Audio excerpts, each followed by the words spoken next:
எல்லா அரசியல் கட்சிகளும் வேட்பாளர்களை அனௌன்ஸ் பண்ணிட்டாங்க. போடி நாயக்கனூரை பொறுத்தவரையில் யாருக்கு வெற்றி வாய்ப்பு அதிகமாக இருக்குது அப்படின்றத பற்றி தான் இந்த வீடியோவில் நம்ம ரொம்ப டீட்டெயில்டாக பேச போகிறோம். போடி நாயக்கனூர் தொகுதியை பொறுத்தவரையில் பார்த்தீங்கன்னா திமுக சார்பில் ஓ பன்னீர்செல்வம் போட்டியிடுகிறார்.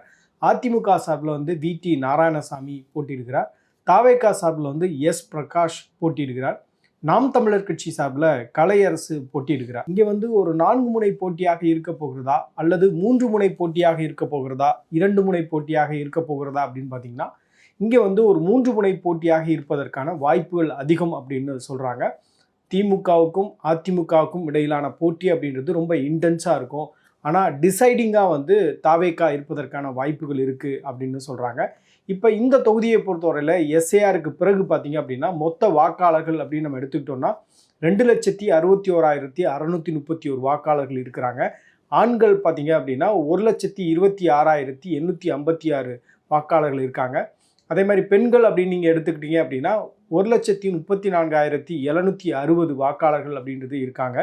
போடி நாயக்கனூர் தொகுதியை பொறுத்தவரையில் ரொம்ப ஸ்பெஷலான தொகுதி. காரணம் ஓ பன்னீர்செல்வம் அங்கேருந்து 3 முறை தேர்வு செய்யப்பட்டிருக்கார் அப்படின்றதுக்காக மட்டும் இல்லை, மறைந்த முதலமைச்சர் ஜெயலலிதா அவர்கள் முதல் முறையாக போடி நாயக்கனூர் தொகுதியில் 1989 போட்டியிட்டு வெற்றி பெற்று தான் சட்டமன்றத்துக்குள்ளே போக முடிஞ்சது அப்படின்றதையும் நம்ம கவனிக்க வேண்டியது இருக்குது. ஸோ அதனால் அதிமுகவை பொறுத்தவரையில் ரொம்ப ஸ்பெஷலான தொகுதி. ஓ பன்னீர்செல்வம் 2011, 2016, 2021 இந்த 3 தேர்தல்கள்லையும் பார்த்தீங்க அப்படின்னா கான்சிக்வெண்ட்டாக போடி நாயக்கனூர் தொகுதியிலிருந்து தேர்வு செய்யப்பட்டு சட்டமன்றத்துக்குள்ளே போயிருக்கிறாரு. கடந்த 2021 சட்டமன்ற தேர்தலில் அதிமுகவுடைய இரட்டை இலை சின்னத்தில் ஓ பன்னீர்செல்வம் அவர்கள் போட்டியிட்டு 1,50,000 வாக்குகள் பெற்றார் அப்படின்றத கவனிக்க முடிகிறது. அவரை எதிர்த்து யார் போட்டியிட்டா அப்படின்னு பார்த்தீங்கன்னா இன்னும் கூடுதலான இன்ட்ரெஸ்டிங் தங்கத்தமிழ்ச்செல்வன் போட்டியிடுகிறார். அவர் வாங்கின எண்ணிக்கை அப்படின்னு பார்த்தீங்க அப்படின்னா 89,029 வாக்குகள் அப்படின்றது அவர் வாங்குறாரு. இப்போ 3வது இடத்துல பார்த்தீங்க அப்படின்னா 3வது இடத்துல நாம் தமிழர் கட்சி அந்த தேர்தலில் இருந்தது. நாம் தமிழர் கட்சி 11,114 வாக்குகள் வாங்கியிருந்தாங்க. அமமுக 5,649 வாக்குகள். அதே மாதிரி மக்கள் நீதி மையம் 4,128 வாக்குகள் அப்படின்றது பெற்றிருந்தாங்க.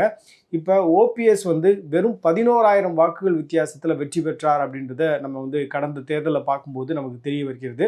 இப்போ இந்த தேர்தலில் யாருக்கு தாங்க செல்வாக்கு? ஓகே, ஓ பன்னீர்செல்வம் 3 முறை இதே தொகுதியிலேருந்து தேர்வு செய்யப்பட்டிருக்கார். அவர் முன்னாள் முதலமைச்சர் அப்படின்றதெல்லாம் ஃபைன். இந்த தேர்தலை பொறுத்தவரையில் அவருக்கான வெற்றி வாய்ப்பு எப்படி இருக்குது அப்படின்றது தான் நம்ம பேச போகிறோம். இப்போ ஓ பன்னீர்செல்வத்தை பொறுத்தவரையில் அவருக்கு சமூக ரீதியிலான அந்த சப்போர்ட் அப்படின்றது இருக்குது அப்படின்றத கவனிக்க வேண்டியது இருக்குது. அது மட்டும் இல்லாமல் அவர் ஒரு சிம்பிளான ஒரு பர்சனாக தன்னுடைய தோற்றத்தை வச்சுக்கிறார் இல்லையா, எப்பவும் அப்பாவி மாதிரி தெரிவார். ஸோ அந்த மாதிரியான குட்வில் அந்த கம்யூனிட்டி லீடர்ஸ் மத்தியில் இருக்குது. ஓ பன்னீர்செல்வத்தை பொறுத்தவரையில் நம்மளுப்பா நல்ல மனுஷன் அப்படின்ற மாதிரியான எண்ணம் அப்படின்றது இருக்குது. அதே நேரத்தில் பார்த்தீங்க அப்படின்னா அவர் மீதான அதிருப்தியும் அதிகமாக இருக்கிறது அப்படின்றத கவனிக்க முடியுது. ஏன்னா அவர் அதிமுகவுடைய லாயலிஸ்ட், அம்மாவுடைய லாயலிஸ்ட் அப்படின்றது தான் அவருடைய பேர். இப்போ அந்த கட்சியில் இல்லாமல் இல்லை சுயேட்சையாக கூட போட்டியிடாமல் அவர் திமுகவில் சேர்ந்தது அப்படின்றது அதிமுகவில் அவருக்காக வாக்களித்த 1,50,000 வாக்குகள் இருக்கு இல்லையா, ஸோ அந்த தரப்பினர் மத்தியில் பெரிய அதிருப்தி அப்படின்றது நிச்சயமாக இருக்கும் அப்படின்னு சொல்கிறாங்க. ஏன்னா ரீசெண்டாக அவர் திமுகவுக்கு சுவிட்ச் ஓவர் பண்ண போது பார்த்தீங்கன்னா அவருடைய ஆதரவாளர்கள் பலர் இபிஎஸ்டே திரும்பி சேர்ந்ததையும் நம்ம பார்க்க முடிந்தது.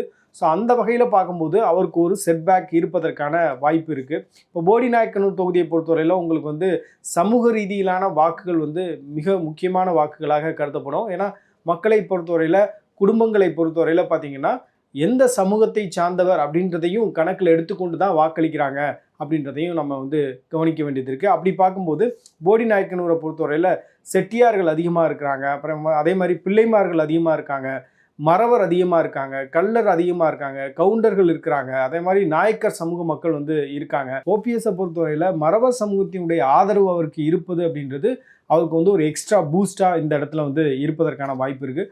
பொதுவாகவே ஜென்ரலாக பார்த்தீங்கன்னா தேனியை பொறுத்தவரையில் உங்களுக்கு ஒன்று சமூகத்தின் அடிப்படையில் வாக்களிப்பாங்க, 2வது திராவிட கட்சிகளுடைய அந்த ஆதரவு நிலை அப்படின்றது இருக்கும். எதர் அவங்க திமுக ஆதரவாளர்களாக இருப்பாங்க, இல்லை அதிமுக ஆதரவாளர்களாக இருப்பாங்க.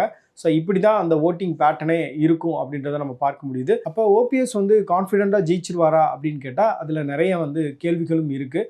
ஏன்னா போடியை பொறுத்தவரையில் பார்த்தீங்கன்னா லக்ஷ்மணன் தான் வந்து ஒரு செல்வாக்கான ஒரு நபர் திமுக சார்பில். ஸோ அவருக்கு தான் வந்து சீட்டு கொடுப்பாங்க அப்படின்ற எதிர்பார்ப்பு அப்படின்றது இருந்தது. ஆனால் இடையில பார்த்தீங்கன்னா பன்னீர்செல்வம் திமுகவே வந்ததை அடுத்து லக்ஷ்மணுக்கு வந்து சீட்டு அப்படின்றது கொடுக்கப்படலை.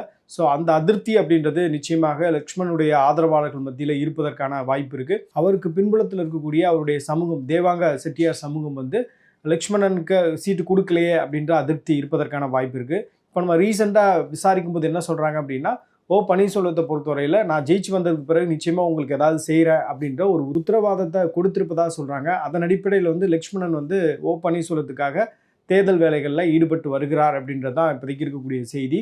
அதே நேரத்தில் பார்த்தீங்கன்னா தங்கத்தமிழ்ச்செல்வனை பொறுத்தவரையில் ஓபிஎஸ் அந்த மாவட்டத்தில் வளர்வதை அவர் விரும்பலை அப்படின்றது தான் நிறைய பேர்ட்ட நம்ம பேசும்போது சொல்கிறாங்க. அதற்கு முக்கியமான காரணம் என்னன்னு பார்த்தீங்கன்னா 2021 பன்னீர்செல்வத்தை எதிர்த்து தான் வந்து தங்கத்தமிழ்ச்செல்வன் தேர்தலில் போட்டியிட்டார். ரொம்ப ஒரு க்ளோஸ் கார்னர் ஃபைட்டாக தான் இருந்தது. இப்போ ஒருவேளை வந்து பன்னீர்செல்வம் வெற்றி பெற்று விட்டார் அப்படின்னா அவர் அமைச்சராவதற்கும் வாய்ப்பு இருக்குது, இல்லை சபாநாயகர் போன்ற பதவியை அலங்கரிப்பதற்கும் வாய்ப்பு இருக்குது. ஸோ அவருடைய அந்த இன்ஃப்ளூயன்ஸ் அப்படின்றது தேனி மாவட்டத்தில் உயர்வதற்கான வாய்ப்பு இருக்குது. அவருக்கு ஒரு செகண்ட் இன்னிங் ஸ்டார்ட் பண்ண மாதிரி ஆயிரும். அதனால் அவருடைய வளர்ச்சி அப்படின்றது தங்கத்தமிழ்ச்செல்வன் விரும்ப மாட்டார் அப்படின்னு சொல்கிறாங்க. அதனால் உள்ளடி வேலைகளும் நிறைய நடக்கும் அப்படின்றதும் ஒரு கருத்தாக இருக்கிறது. அடுத்து பார்த்தீங்க அப்படின்னா அதிமுகவின் சார்பில் போடி நாயக்கனூர் தொகுதியினுடைய வேட்பாளராக வி.டி. நாராயணசாமி அப்படின்றவரை நிறுத்தியிருக்கிறாங்க. வி.டி. நாராயணசாமி பற்றி நம்ம விசாரிக்கும் போது அவருக்கு வந்து 66 வயது ஆகிறது. வெளிநாட்டு வேலைவாய்ப்பு நிறுவனம் ஒன்று நடத்திட்டு இருக்காரு, ரியல் எஸ்டேட் நிறுவனம் வச்சிருக்கிறாரு, அதே மாதிரி வேளாண் தொழில்களில் ஈடுபடுறாரு. பொருளாதார ரீதியாக ரொம்ப சவுண்டபுளான ஒரு பர்சன் அப்படின்னு சொல்கிறாங்க. வி.டி. நாராயணசாமி பார்த்தீங்கன்னா 2024 நாடாளுமன்ற தேர்தலில் தேனி மாவட்டத்தினுடைய நாடாளுமன்ற வேட்பாளராக அதிமுகவின் சார்பில் போட்டியிட்டார். 1,55,000 வாக்குகள் பெற்றார். இப்போ அந்த கான்டெஸ்ட்டு பார்த்தீங்க அப்படின்னா இன்னும் கூடுதலான இன்ட்ரெஸ்டிங்கான கான்டெஸ்ட்டு.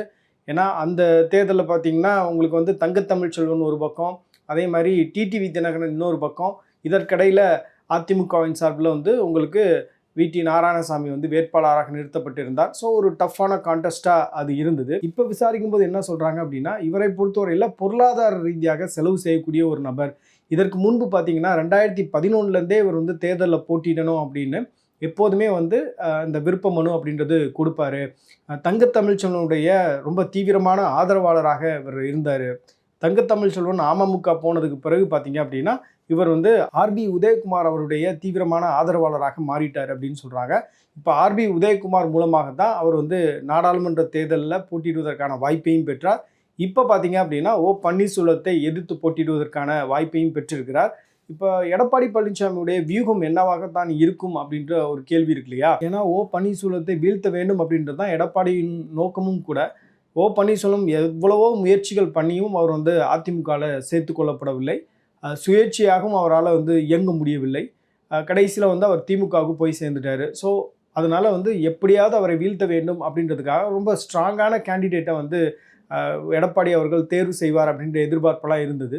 வி.டி. நாராயணசாமியை பொறுத்தவரையில் அவருக்கு வந்து பெரிய பேச்சாற்றல் அதெல்லாம் கிடையாது. பட் ஆனால் சமூக ரீதியிலான அந்த வாக்குகள் அப்படின்றது அவருக்கு கிடைக்கும் அப்படின்னு சொல்கிறாங்க. கம்மவர் செட்டியார் சமூகத்தை சார்ந்தவர் தான் இவர். ஸோ அதனால் வந்து செட்டியார் சமூகத்தை சார்ந்தவர்கள் இவரை ஆதரிப்பார்கள் அப்படின்னு சொல்கிறாங்க. முக்கியமாக பார்த்தீங்கன்னா பாஜகவில் இந்த சமூகத்தை சேர்ந்தவர்கள் நிறைய பேர் இருக்கிறாங்க, இவங்க குடும்பத்தை சார்ந்தவர்கள் இருக்கிறாங்க. ஸோ அவர்களுடைய வாக்குகள் அப்படின்றது இவருக்கு பெரிய அளவில் உதவும். இப்போ பாஜக வந்து அதிமுகவுடைய அலைன்ஸில் இருக்கிறதுனால இங்கே வந்து இவருக்கு ஒரு செல்வாக்கு அப்படின்றது இருக்கும் அப்படின்னு சொல்கிறாங்க. முக்கியமாக இவர்கிட்ட இருக்கக்கூடிய பிரச்சனை அப்படின்றது பார்த்தீங்கன்னா தொண்டர்கள்ட்ட பெரிய அளவில் பரிச்சயம் இல்லை. இப்போ போடி நாயக்கனூரை பொறுத்தவரையில் பல்வேறு பகுதிகள் இருக்கிறது. ஸோ இந்த பகுதிகளில் வந்து இருக்கக்கூடிய நிர்வாகிகள், அதே மாதிரி காலங்காலமாக வந்து அதிமுகவுடைய விசுவாசிகளாக தொண்டர்களாக இருக்கக்கூடிய அந்த குடும்பங்களோடலாம் பெரிய அளவில் இவருக்கு கனெக்டெல்லாம் இல்லை அப்படின்னு சொல்கிறாங்க. இவர் வந்து மோர்லெஸ் பிஸ்னஸ் மேன், ஒரு தொழிலதிபர் அப்படின்றது தான் இவருக்கு இருக்கக்கூடிய நேம் கார்டு அப்படின்றது. அதே வேளையில் பார்த்தீங்கன்னா இப்போ அதிமுக பாஜக கூட்டணி அப்படின்றது இந்த இடத்துல இவருக்கு வந்து ஸ்லைட்டாக ஒர்க் ஆகும் அப்படின்னு சொல்கிறாங்க.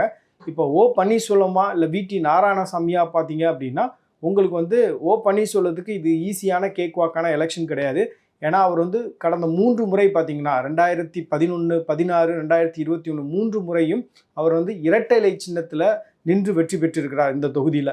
இப்போ வந்து திமுக உதயசூரியன் சின்னத்துக்கு போகும்போது நிச்சயமாக அங்கே வந்து அவருக்கான ஆதரவு அப்படின்றது குறைவதற்கான வாய்ப்பு இருக்குது. அதே வேளையில் பார்த்தீங்க அப்படின்னா உங்களுக்கு வந்து திமுக இயல்பாகவே 2024 தேனி மாவட்டத்தை பொறுத்தவரையில் கொஞ்சம் ஸ்ட்ரென்தன் பண்ணிட்டு வந்திருக்காங்க அப்படின்றதையும் நம்ம கவனிக்க முடிகிறது. அதனால திமுகவுக்கு ஒரு எட்ஜ் இருக்கு அப்படின்னு சொல்லலாம். தமிழக வெற்றி கழகத்தின் சார்பில் வந்து எஸ் பிரகாஷ் எவ்வளவு வாக்குகளை பிரிக்க போகிறார் அப்படின்றத பொறுத்து தான் இந்த தொகுதியினுடைய வெற்றி வாய்ப்பு யாருக்கு, ஓபிஎஸ்க்கா இல்லை வி.டி. நாராயணசாமிக்கா அப்படின்னே சொல்ல முடியும் அப்படின்னு சொல்றாங்க.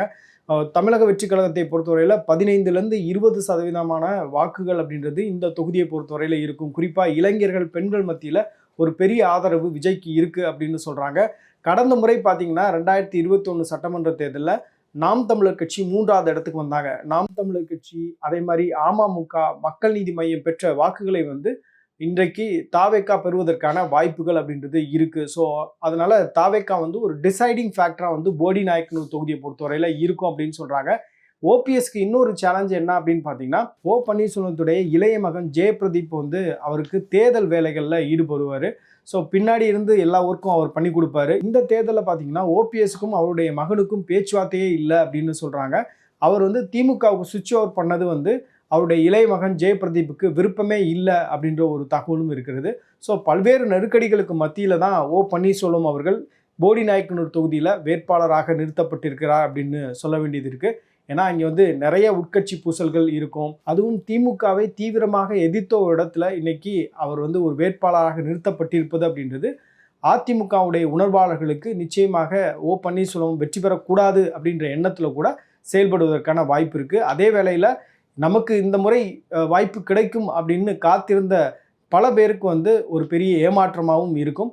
அதனால் பன்னீர்செல்வத்தை பொறுத்தவரை இந்த தொகுதியில் ஈஸியாக வெற்றி பெற்று விட முடியாது. அதே வேளையில் பார்த்தீங்க அப்படின்னா தாவேக்கா எவ்வளவு வாக்குகளை பிரிக்கிறது அப்படின்றத பொறுத்து வி.டி. நாராயணசாமிக்கும் பன்னீர்செல்வத்துக்கும் இடையே கடுமையான போட்டி நிலவுவதற்கான வாய்ப்பு இருக்குது அப்படின்னு நான் பார்க்குறேன். இந்த வீடியோ முழுமையாக பார்த்துருப்பீங்க. முன்னாள் முதலமைச்சர் பன்னீர்செல்வத்துக்கு என்ன சாதகம் இந்த தொகுதியை பொறுத்தவரையில், அவருடைய வீக்னஸ் என்னவாக இருக்க போகிறது அப்படின்றத பேசியிருக்கோம். அதே மாதிரி அதிமுகவுடைய வேட்பாளரான வி.டி. நாராயணசாமிக்கு என்ன வந்து ப்ளஸ்ஸாக இருக்குது, அவருக்கு என்ன மைனஸாக இருக்குது அப்படின்றத பேசியிருக்கோம்.